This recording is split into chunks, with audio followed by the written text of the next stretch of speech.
Hello students, कैसे हो बच्चों। आज हम लोग क्लास 9th का फिजिक्स स्टार्ट करते हैं और अपने फिजिक्स का फर्स्ट चैप्टर पढ़ते हैं। फिजिक्स का आपका फर्स्ट चैप्टर जो है वो है मोशन। मोशन के बारे में आप पहले भी थोड़ा बहुत पढ़ चुके हो, तो आज का लेक्चर बहुत बेसिक होने वाला है और ये काफ़ी इंपॉर्टेंट चैप्टर भी है, तो इसको बहुत अच्छे से पढ़िएगा क्योंकि इस चैप्टर में बहुत कुछ चीज़ें हैं। चलो हम लोग मोशन स्टार्ट करते हैं। तो मोशन के लिए सबसे पहले आपको जो पढ़ना होगा कि मोशन का बेसिस क्या है, बेसिक क्या है। इसके अगर बेसिक की बात करें कि मोशन किसके थ्रू आप डिफाइन कर सकते हो, तो वो होता है रेफरेंस पॉइंट। क्या होता है? Reference point. देखो ये देखो रेफरेंस पॉइंट होता क्या है। देखिए ये रेफरेंस पॉइंट क्या है, it is a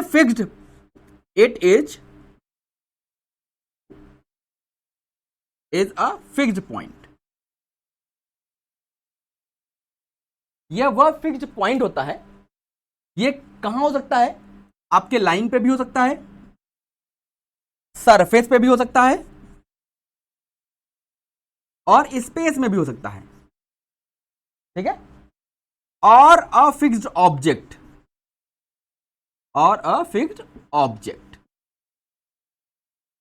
reference point क्या होता है? वो यह वह फिक्स्ड पॉइंट होता है या फिक्स्ड ऑब्जेक्ट होता है। क्या होता है?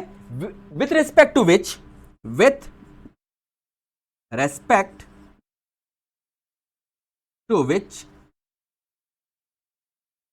Position of an object changes. देखो मोशन में दो चीज का सबसे बड़ा इंपॉर्टेंट रोल प्ले होता है। देखो सबसे पहली चीज पोजीशन, ये पोजीशन क्या होती है और ये चेंज क्या होता है, यही डिफाइन करेगा आपका मोशन। बात समझ आ रही है? अब देखो रेफरेंस पॉइंट हमने बताया कि वह पॉइंट होता है जिसके थ्रू आप किसी ऑब्जेक्ट की पोजीशन को चेंज करते, ठीक है। जैसे आप कभी भी आप देखोगे कि कोई डिस्टेंस मेजर करते हो तो एक फिक्स्ड पॉइंट होता है ना, एक रेफरेंस पॉइंट होता है, उसी से डिस्टेंस मेजर किया जाता है, ठीक है। अगर हम एग्जांपल की बात करें, रेफरेंस पॉइंट का एग्जांपल आप कहीं देखे हो तो कहां देखे हो? देखो अगर हम एग्जांपल की बात करें तो कभी आप लोगों ने ऐसा साइन देखा है क्या? सॉरी, आप रास्ते चलते हुए आप ऐसे साइन देखे होंगे, ऐसे बना होता है, यहां लिखा होता है 5, यहां लिखा होता है जैसे वाराणसी लिखा हुआ है और लिखा हुआ है 15 किलोमीटर। मतलब रास्ते चलते हुए आपको रास्ते में ऐसे आपको बना हुआ मिल जाता है, उस पर लिखा होता है कि वाराणसी 15 किलोमीटर, जो भी आगे शहर आने वाला है या प्लेस आने वाला है उसकी डिस्टेंस लिखी होती है। अब ये 15 किलोमीटर कहां से लिखा हुआ है? जहां से आप खड़े हो, ये किसी न किसी रेफरेंस पॉइंट से लिखा गया होगा ना। जैसे आपका सिटी का जो एरिया होता है वो किसी एक फिक्स पॉइंट से होता है, वहां से इतने किलोमीटर का दायरा इस शहर के अंदर आता है, वो जो पॉइंट है that is your reference point. बात समझ में आ गई? ये रेफरेंस पॉइंट जैसे आप कभी कभी देखे हो कि जैसे मान लो आप लोग कहीं पहाड़ी एरिया में घूमने गए हो, वहां पे जैसे ऐसा साइन बोर्ड लगा होता है, जैसे मान लो यहां लिखा हुआ है कि ये कोई वाटरफॉल है। क्या है? वाटरफॉल है। और यहां लिखा हुआ है कि हाइट एबव सी लेवल 1540 मीटर, ऐसा लिखा हुआ है और ये ऐसे बोर्ड बना हुआ है। इसका मतलब ये जो हाइट, उस प्लेस की जो हाइट है वो सी लेवल से 1540 मीटर ऊपर है, ठीक है। जब भी आप हाईली एरियाज में जाओगे तो वहां पे ऐसे बोर्ड्स आपको अक्सर देखने को मिल जाएंगे। तो उसका रेफरेंस पॉइंट क्या है? सी का level, that is your reference point. बात समझ आई रेफरेंस पॉइंट की? चलो इतनी बात समझ आ गई, आप चाहो तो इसको नोट डाउन कर लेना। ओके चलो आगे बढ़ते हैं। अब देखो इसके बाद क्या आता है कि जब हम रेफरेंस पॉइंट समझ गए तो हम एक चीज समझ सकते हैं कि जो मोशन होता है, ध्यान से सुनिएगा, जो मोशन होता है is a relative term. Relative term का मतलब समझो कि मोशन जो है किसी एक ऑब्जेक्ट के रिस्पेक्ट में हो सकता है वो रेस्ट पे हो, दूसरे ऑब्जेक्ट के रिस्पेक्ट में वो मोशन में हो। तो ये रिलेटिव टर्म है, मतलब डिपेंड करता है किसी न किसी ऑब्जेक्ट के ऊपर। बात समझ आई? अब देखो, अब अगर हम बात करें कि जैसे हमने बोला कि अभी दो टर्म मैंने लिखे थे, पोजीशन और चेंज, इसके ऊपर मैंने फोकस किया था। अब देखो मोशन बेसिकली है क्या। देखो अगर हम मोशन को देखना चाहते हैं तो हमें देखना पड़ेगा पोजीशन को। किसको देखना पड़ेगा? पोजीशन। अगर पोजीशन चेंज हो रही है, क्या चेंज हो रही है? पोजीशन चेंज हो रही है। और दूसरा केस हो सकता है position does not change, position does not change. अब चेंज हो रही है तो किसके रिस्पेक्ट में? With respect to time, with respect to time. यहां पे ये टाइम के रिस्पेक्ट में नहीं बदल रहा है। Position does not change with respect to time, time के रिस्पेक्ट में ये नहीं बदल रहा है, टाइम के रिस्पेक्ट में ये बदल रहा है। या हम कह सकते हैं किसी ऑब्जर्वर के रिस्पेक्ट में, ऑब्जर्वर के रिस्पेक्ट में ये चेंज हो रहा है। और यह बोल सकते हैं कि ऑब्जर्वर के रिस्पेक्ट में नहीं चेंज हो रहा है। ठीक है, तो अगर किसी ऑब्जेक्ट की पोजीशन नहीं चेंज हो रही है टाइम के रिस्पेक्ट में, तो हम बोलेंगे वो ऑब्जेक्ट किसमें है? रेस्ट पे है। क्या बोलेंगे? वो ऑब्जेक्ट रेस्ट पे है। लेकिन अगर किसी ऑब्जेक्ट की पोजीशन टाइम के रिस्पेक्ट में या किसी ऑब्जर्वर के रिस्पेक्ट में बदल रही है, तो हम बोलेंगे उसको वो ऑब्जेक्ट किसमें है? मोशन में है। बात समझ में आई कि रेस्ट और motion, these are the relative terms. तो रेस्ट और मोशन, हमने बोला rest and motion are relative terms. इसका मतलब हो गया कि हो सकता है कि एक ही ऑब्जेक्ट एक बॉडी के टर्म रिस्पेक्ट में वो रेस्ट पे हो, लेकिन दूसरे बॉडी के रिस्पेक्ट में वो क्या हो? मोशन में हो। इसलिए हम लोग बोलते हैं rest and motion are relative terms. ये बात समझ में आ गई? ठीक है, तो इसको आप समझ गए कि रेस्ट किसको बोलते हैं, मोशन किसको बोलते हैं। तो इसका मतलब हो गया कि अगर पोजीशन चेंज हो रही है, टाइम बदल रहा है और पोजीशन चेंज हो रही है, तो हम लोग बोलेंगे वो ऑब्जेक्ट मोशन में है। लेकिन टाइम बदल रहा है, पोजीशन नहीं बदल रही है, तो भी हम क्या बोलेंगे? वो ऑब्जेक्ट रेस्ट पे है। ठीक है, अब थोड़ा सा और आगे चलते हैं। अब देखो एक चीज और थोड़ा समझो कि आपने पहले पढ़ा होगा कि फिजिकल क्वांटिटी के बारे में पढ़ा है। फिजिकल क्वांटिटी,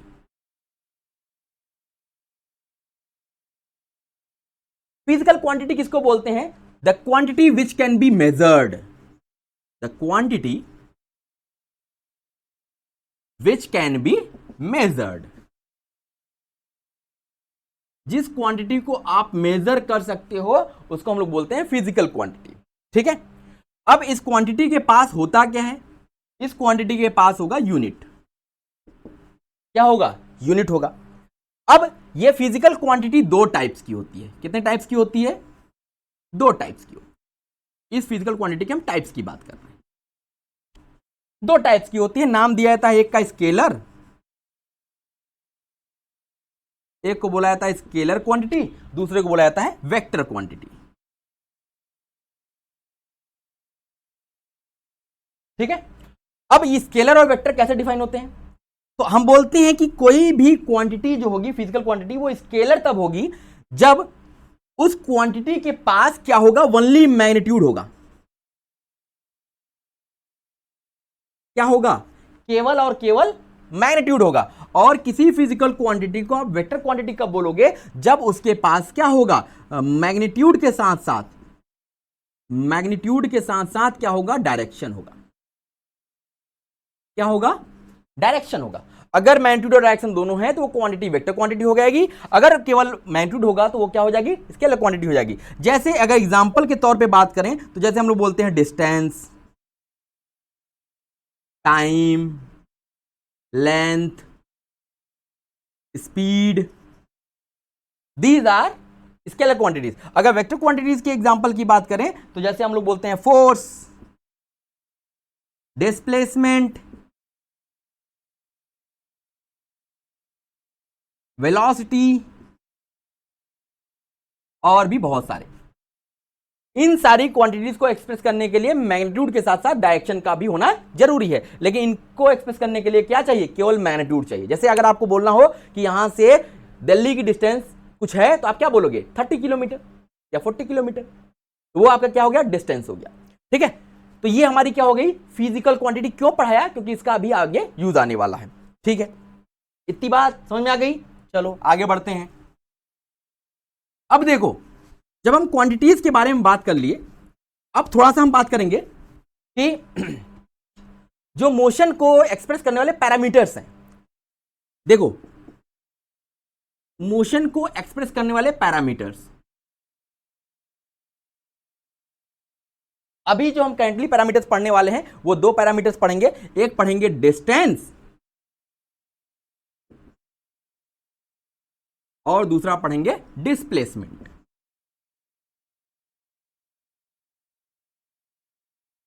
अब देखो डिस्टेंस और डिस्प्लेसमेंट क्या होते हैं, इसके बीच का डिफरेंस क्या होता है, ये सब चीज हम लोग यहां पढ़ेंगे। अब देखो यहीं पे मैं आपको डिफरेंस के फॉर्म में ही बता दे रहा हूं चीजों को, उसको आप अलग से भी लिख सकते हो। तो देखो डिस्टेंस और डिस्प्लेसमेंट की अगर हम बात कर रहे हैं तो ध्यान देना, जैसे मान लो ये आपके पास दो पॉइंट है, एक पॉइंट ये ए है, एक पॉइंट ये बी है। अब इस पॉइंट से इस पॉइंट तक जाने के हमारे पास 1000 तरीके हैं, 1000 रास्ते हैं। मान लो आप इधर से गए हो, घूमते घूमते यहां तक पहुंच गए, ठीक है। और एक तरीका हमारे पास ये है कि हम सीधे यहां से यहां पहुंच जाएं, ठीक है। अब यहां पे दो रास्ते हमने बना दिए, तो ये वाला रास्ता क्या कहलाता है, डिस्टेंस, और ये वाला रास्ता क्या कहलाता है, डिस्प्लेसमेंट। अब देखो दोनों में डिफरेंस क्या है। डिस्टेंस जो होता है it is the actual path length between two points. जो दो पॉइंट्स के बीच का डिस्टेंस है वो उसकी एक्चुअल पाथ की लेंथ है, जिस रास्ते से आप गए हो उस रास्ते का लेंथ जो है मेजर कर लो, वहीं आपकी क्या होगी, डिस्टेंस होगी। तो अगर डिस्प्लेसमेंट क्या होगा भाई साहब, इसके बाद डिस्टेंस ये हो गया, डिस्प्लेसमेंट क्या होगा, ये होता है it is the shortest path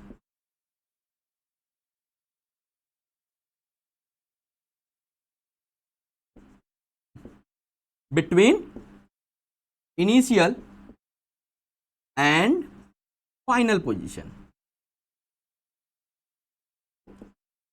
जिस पॉइंट से आपने स्टार्ट किया जर्नी और जहां पहुंचे, उन दोनों के बीच का जो शॉर्टेस्ट पाथ होगा उसकी जो लेंथ होगी वो आपका डिस्प्लेसमेंट हो जाएगी, ठीक है। तो अब देखो अगला क्या होगा, जो डिस्टेंस होता है ये एक स्केलर क्वांटिटी होती है। स्केलर क्वांटिटी अभी बताया मैंने कि जिस फिजिकल क्वांटिटी को एक्सप्रेस करने के लिए केवल और केवल किसकी जरूरत होती है, मैग्नीट्यूड की। जैसे अगर आप मान लो इधर से यहां गए, यहां से यहां पहुंच गए, अब आपको क्या करना है, इस रास्ते का लेंथ मेजर कर लेना है और वही आपका डिस्टेंस हो जाएगा। लेकिन अगर आप इस पॉइंट से इस पॉइंट तक जा रहे हो और अब स्ट्रेट पाथ लेते हो, जब स्ट्रेट पाथ लेते हो तो वहां पे डायरेक्शन भी फिक्स हो जाता है। कैसे डायरेक्शन फिक्स हुआ, from A to B, from A to B straight जो पाथ होगा, सबसे शॉर्टेस्ट जो पाथ होगा, दैट इज योर डिस्प्लेसमेंट। तो डिस्प्लेसमेंट क्या होता है, एक वेक्टर क्वांटिटी होता है। क्या होता है, वेक्टर क्वांटिटी होता है, ठीक है भाई। अगर हम देखें कि डिस्टेंस को किस में मेजर करोगे, तो इसका जो एसआई यूनिट होता है, एसआई का फुल फॉर्म होता है international system of unit. SI unit इसका मीटर होता है। अगर आप डिस्प्लेसमेंट को देखोगे तो इसका भी एसआई यूनिट क्या होता है, मीटर ही होता है, इसमें कोई भी डिफरेंस नहीं है, ठीक। ये हो गया। अगला होता है कि ये जो डिस्टेंस है ये कभी भी जीरो नहीं हो सकता, never be zero nor negative. ये ध्यान देने वाली बात है, ये ना तो कभी जीरो होगा ना ही निगेटिव होगा, डिस्टेंस कभी भी जीरो नहीं हो सकता। लेकिन इंटरेस्टिंग बात यहां आती है कि डिस्प्लेसमेंट आपका जीरो भी हो सकता है, निगेटिव भी हो सकता है, पॉजिटिव भी हो सकता है। It may be positive, negative और जीरो। डिस्प्लेसमेंट आपका पॉजिटिव भी हो सकता है, नेगेटिव भी हो सकता है, जीरो भी हो सकता है। यह बात समझ में आ गई। तो इस तरीके से आप डिस्टेंस और डिस्प्लेसमेंट को डिफाइन कर लोगे। अगर डेफिनेशन आती है तो डेफिनेशन में लिख दीजिएगा, ये अगर डिफरेंस आता है तो इसको इस फॉर्म में लिख दीजिएगा। ओके, गॉट इट, समझ में आ गई बात, नोट कर लीजिए। अब इसके बाद देखो, जब डिस्टेंस और डिस्प्लेसमेंट हम लोग पढ़ लेते हैं तो यहां पे छोटे मोटे हम लोग क्वेश्चंस करते हैं, क्योंकि क्वेश्चन से ही आप चीजों को समझ पाओगे। अब देखो बहुत ध्यान से देखना, क्वेश्चन जो मैं कराने वाला हूं इससे आप चीजों को क्लियर कर लोगे कि डिस्टेंस और डिस्प्लेसमेंट में क्या डिफरेंस है। देखो एक क्वेश्चन लिखते हैं, a body moves in a circular path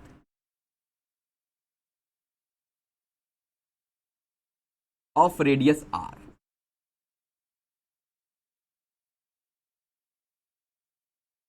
Find distance and displacement.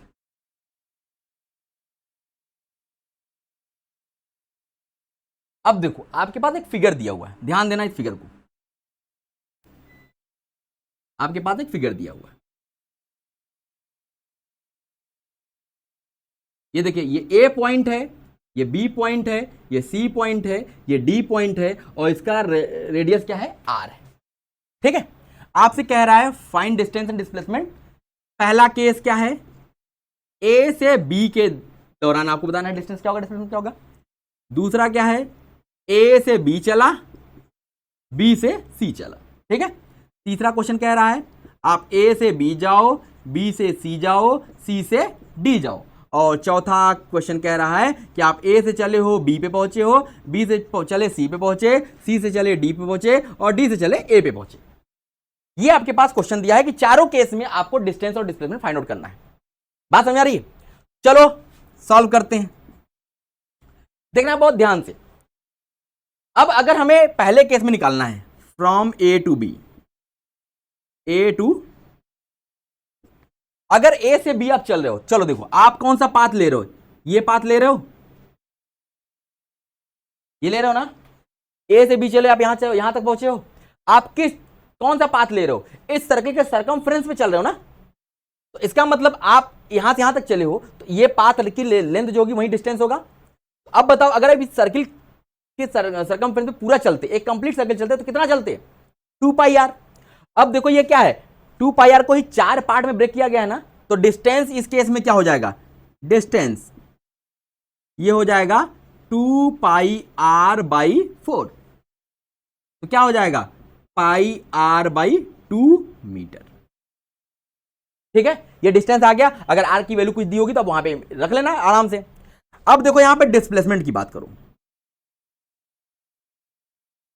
अगर डिस्प्लेसमेंट की बात करते हो तो आपको क्या करना है, इनिशियल पॉइंट और फाइनल पॉइंट को ज्वाइन करते हुए स्ट्रेट लाइन ड्रॉ करना है। आप यहां से चले थे, यहां पहुंचे हो, आप इन दोनों को स्ट्रेट लाइन से ड्रॉ कर दो। ड्रॉ कर दिया।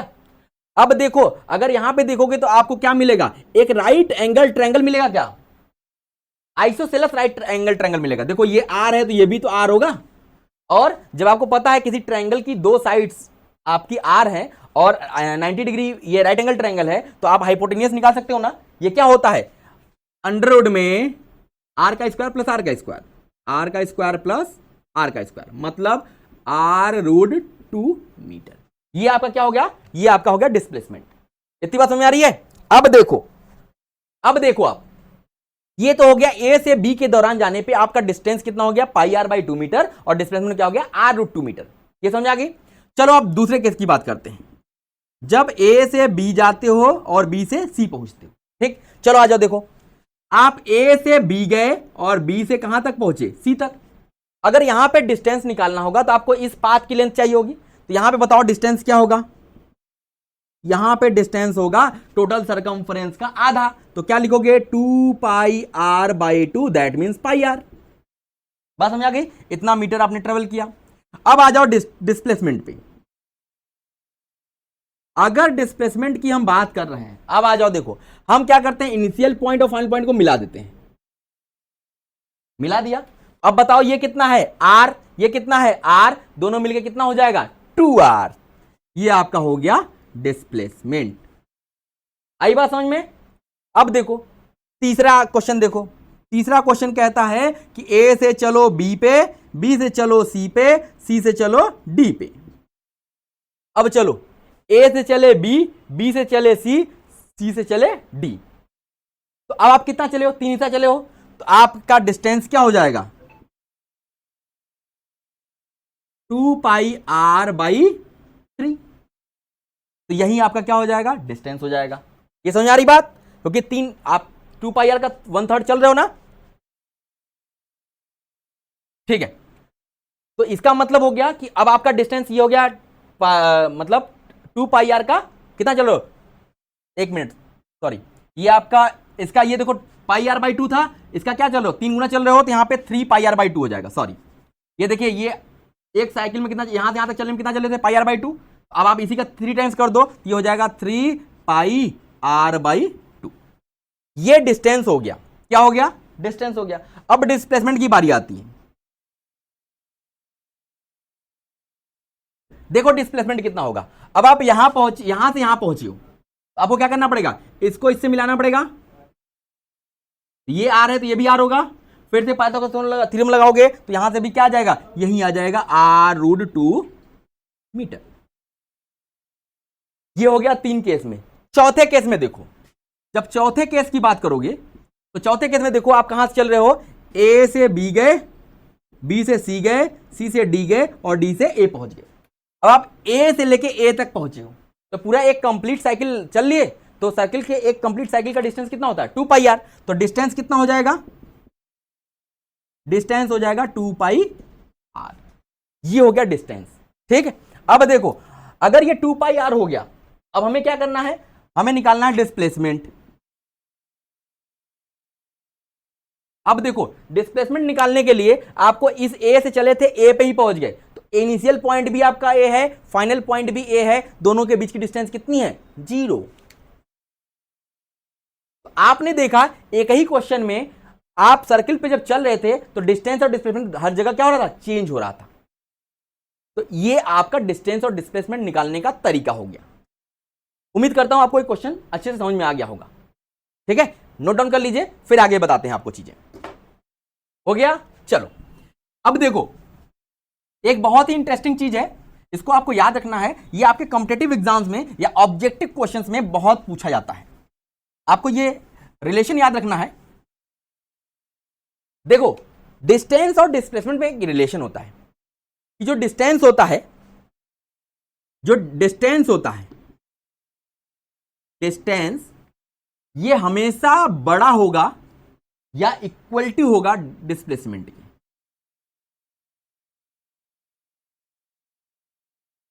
मतलब ये बहुत इंपॉर्टेंट रिजल्ट है, इसको एकदम गांठ बांध के याद कर लो, इसको नोट कर लो। जो डिस्टेंस होता है इट इज ऑलवेज ग्रेटर और इक्वल टू डिस्प्लेसमेंट। डिस्टेंस एक ही केस में डिस्प्लेसमेंट के बराबर हो सकता है, जब जैसे मान लिया ए से बी आप जा रहे हो, ए से बी तक चले हो और ये स्ट्रेट पाथ पे चल रहे हो।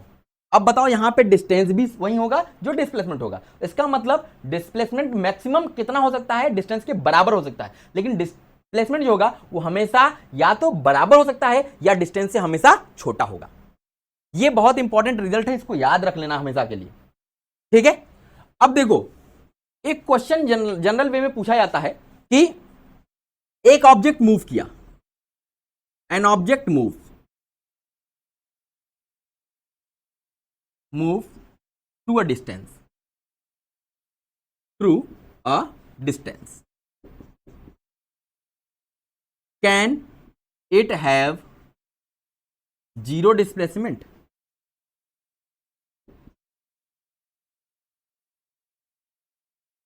Can it have zero displacement? देखो क्वेश्चन को समझो पहले, क्या कह रहा है कि एक ऑब्जेक्ट जो है थोड़ी डिस्टेंस चला है तो क्या उसका डिस्प्लेसमेंट जीरो हो सकता है?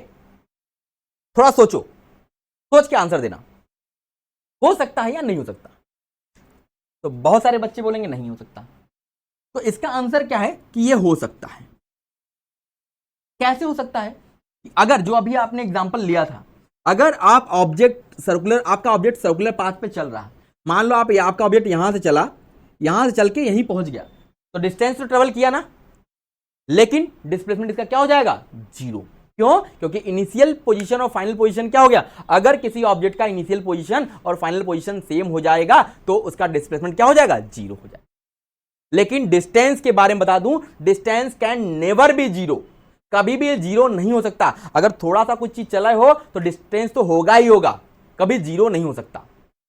बात समझ में आई? तो ये हमारा डिस्टेंस और डिस्प्लेसमेंट तक का टॉपिक हमारा क्लियर हो गया। अब देखो आपको इस वीडियो के साथ साथ आपको स्टडी मटेरियल भी प्रोवाइड किया जाता रहेगा। इस वीडियो के साथ एक पहली डीपीपी आपके वीडियो के साथ मिल जाएगी, उसमें आपको इससे रिलेटेड क्वेश्चंस मिलेंगे, वो आप जरूर लगा लेंगे। जो डाउट होगा क्वेश्चन को आप कमेंट सेक्शन में कमेंट कर सकते हो, उसके लिए हम लोग वीडियो बना देंगे उस पर। तो आपका काम है पहले वीडियो लेक्चर्स प्रॉपर देखना, अच्छे से समझना, बार बार अगर नहीं समझ में आता है बार बार उसको रिवाइंड करो, फिर से देखो, चीजों को समझने की कोशिश करो, और जब तक समझ नहीं आता तब तक देखो, और उसके बाद क्वेश्चंस लगाओ। जब क्वेश्चंस आप लगाओगे, मैं नंबर ऑफ क्वेश्चंस आपको दूंगा लगाने के लिए, ढेर सारे क्वेश्चन दूंगा, प्रैक्टिस करो। अगर आप थियरी पढ़ के क्वेश्चन लगाने जाओगे, आराम से क्वेश्चन सॉल्व होंगे। तो आपका काम है क्वेश्चन को अटेम्प्ट करना।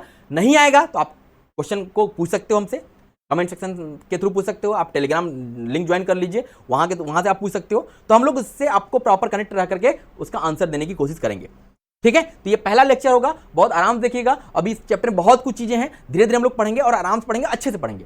हमारा मेन फोकस ये है कि आपको चीजें समझ में आ जाए। ओके, चलिए मिलते हैं नेक्स्ट वीडियो में। Okay, thank you.